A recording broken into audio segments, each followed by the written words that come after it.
There's just no reason to replace a roof if it's in good condition other than the state of the shingle being brittle, because a brittle roof is going to blow off in high winds. You're going to get more cracking of the shingle. So again, it's like this is the easiest way to explain it. It's like skin moisturizer for your shingles. We passed the same testing, flexibility testing. This was an Ohio State University study, handled the study.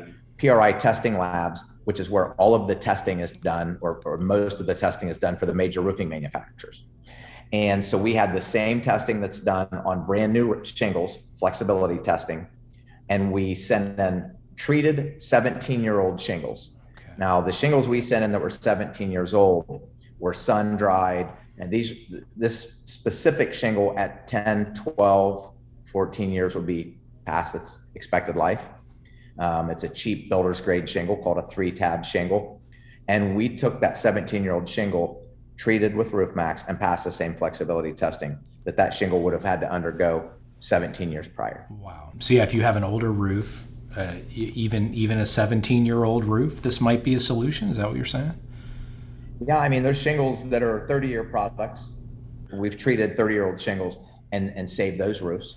We've got a great video. It's Jonathan Caselli. We call it the apartment case study, where 22 buildings that had a lot of shingle blow-offs.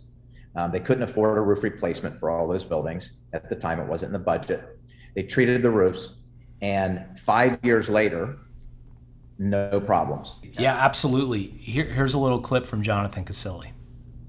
5 years ago was when we first started looking at the roofs as a general project. One of our roofers mentioned, hey, you should look into Roof Maxx because it's a product that is not invasive to tenants. It's a very quick application, and it actually extends the life of the roof and gives you a warranty.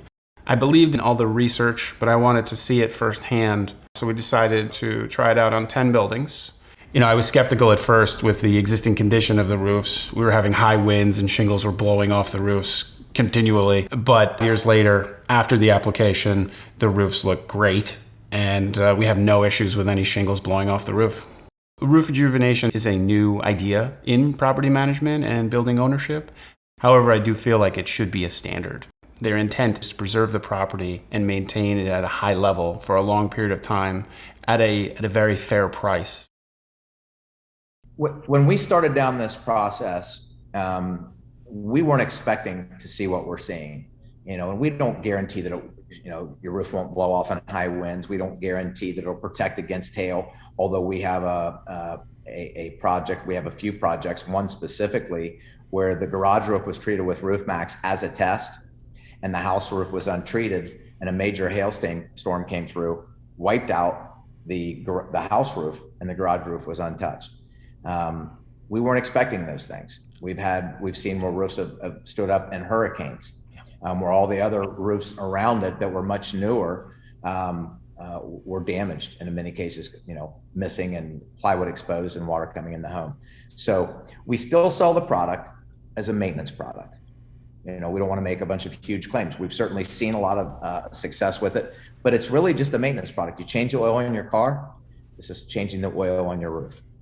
Shingles become brittle, make them pliable again. It helps the granules lock back in place. It doesn't stop degranulation, but it does slow it down dramatically. Makes that shingle be able to contract and expand. Alan, think about this. Your roof is 140 or 150 degrees, and you're down in Florida.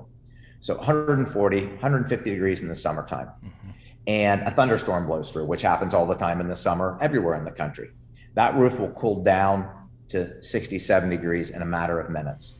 Thunderstorm passes, it goes back up to 140, 150 degrees. That's called thermal shock. That's beyond contraction and expansion. It's rapid contraction and expansion called thermal shock. And that's what's beating your roof. That's what's beating on your roof every day. Then you go to the extremes of winter and, in Ohio where we're out of, right? So that roof has to remain flexible, and a flexible roof is a strong roof, like a palm tree stands up to the wind, right? Yeah.